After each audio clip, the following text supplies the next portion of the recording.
Welcome to Healthcare Marketing RX, where our goal is to help the owner of the practice manager, make good decisions about marketing. You're not the ones who are going to be doing marketing, but you may be responsible or you feel the need to do more marketing, start marketing, change marketing, and you're not sure what to do. And so our goal is to try to help you get more informed about the different facets of marketing so that you can make good decisions about them. And today we're going to jump into a topic that it's pretty controversial and it doesn't need to be. And it's about what the heck is content marketing and why do I need it to begin with? So first, what is it? Well, let's start with the sad part of it to me, and that's that it's jargon. The term content marketing is just a piece of marketing jargon. In my opinion, there is no such thing as content marketing. There's marketing. You have a marketing plan for your practice. And content should be a very prominent part of your marketing plan. But there's no separate arm of marketing called content marketing. And it's this type of jargon that makes things really confusing and usually leaves a bad taste in people's mouths. And it doesn't need to exist. Unfortunately, it's been around for a long time. So what does it mean in de-jargonized terms? Well, here's what it means. It is what you say and do to educate your target audience. That's all it is. About what? About helping them solve their problems that you're really good at solving by virtue of the specialty that you're in, who you are, and what you do. It's not terribly promotional. That's more, promotional campaigns and such. It's not content marketing per se. And the focus of it is really, like I just said, focus on your target audience, focus on those target patients, and zero in on all of the problems they might have that you're really good at solving because of the services that you offer, your experience, your specialty, and so on. So why do some practices resist doing it after you hear the kind of plain language definition of it? It's because of these marketers who just keep telling you to do it. It's the way in which they're describing it to you. I really think jargon is confusing. How often in your own life, the rest of your life, when you see something and it's really confusing, do you end up spending any money on it? Probably not at all. I know I don't. If I don't understand something, I certainly don't put any money down on it. But here we are with a really important part of anybody's marketing plan, and you're just not sure what these people are telling you. Prices are all over the map about it and can be. Sometimes that's justifiable depending on the scope and the context, but sometimes it's not. And when you're confused out of the gate because of the jargon, this doesn't help. And the other thing that I see sometimes is, of course, you're already doing some of this. You may not be doing much of it online, or if you are, it's just not easily recognizable. But when somebody comes to the door, a marketer or a freelancer, and says, hey, you need to start doing this, in the back of your mind, you're saying to yourself, but we already are. We're doing some of this. What do you mean? I don't understand what's new and different about what you're telling me compared to what we're already doing. And so there's not really much trust built between the lack of trust and the jargon. Of course, at the end of the day, you probably don't spend any money on it, and you probably don't start doing it in one way or another. And that's too bad because it is really important, because the need for it is not new at all. You've got patients, you've got target patients, and you've got new ones all the time. And the ways in which you describe what you do work on some, but not others. So you always have to keep coming up with new ways. You've got services, and some of you have products out there. And because you've got new patients coming in all the time, you've got to figure out new ways to talk about these products and services. You've got competitors coming in, sometimes bigger than you, sometimes smaller than you. They're saying things about who they are and what they do. And you've got to do the same thing in a way that helps differentiate you from them. And because there's new people and new products, well, there's new ways that you've got to come up with to talk about yourselves compared to your competition. And of course, through all of this, you want to do it in a way that builds trust and expertise and authority with those target patients about those services against those competitors. And so when you add it all up, even if you're just talking to people, talking counts as content too, whether you write it down or not. You're coming up with new ways, new avenues, new messages. And this has been going on since the beginning of time. There's nothing new about this. The other audience to consider is search engines, and you want to build trust with them too. Search engines and content's really good at this, because if you are feeding your business with good content in a regular way online, search engines can detect that. And when search engines see people interacting with your content in good ways, like stopping to read it, not bouncing off, clicking on it a lot. They look at that interactivity, the search engines do, and they say, wow, people must like this. They must be trustworthy. We're going to trust them a bit more too, and we're going to rank them higher in search results. And there's more that goes into an algorithm's decision about where to rank you in search, but this is one of them. And content can play a big positive role in your overall search results. Now, you've got a lot of choices with content, a lot of choices, and this is not all of them. And this sometimes paralyzes people because they don't know where to start. You can put more pages on your website, core pages, service pages. You can mix pages up. You can add to them. That all counts.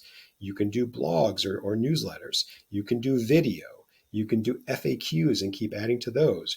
Reviews posted on your website, even if they're streamed in from a third-party source like Google, that counts as new content. All of these things count.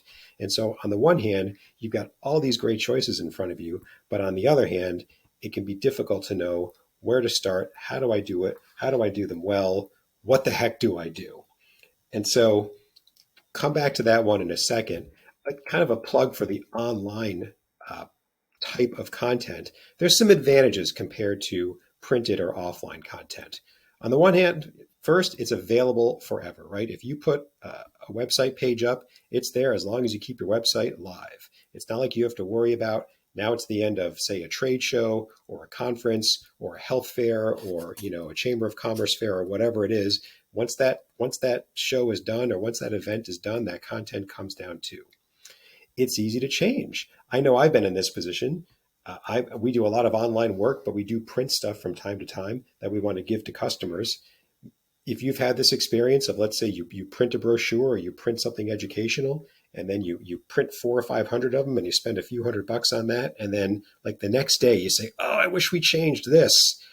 Well, we'll wait till the next print run and then we'll change it. Sometimes it ends up happening and sometimes it doesn't, but it's not easy to change it, even if you decide to. There's time, there's more money, but by comparison, if it's online, if it's a website page or if it's on your social media page or if it's a blog or whatever it is, it's pretty easy to change. And then now the new and improved is available forever.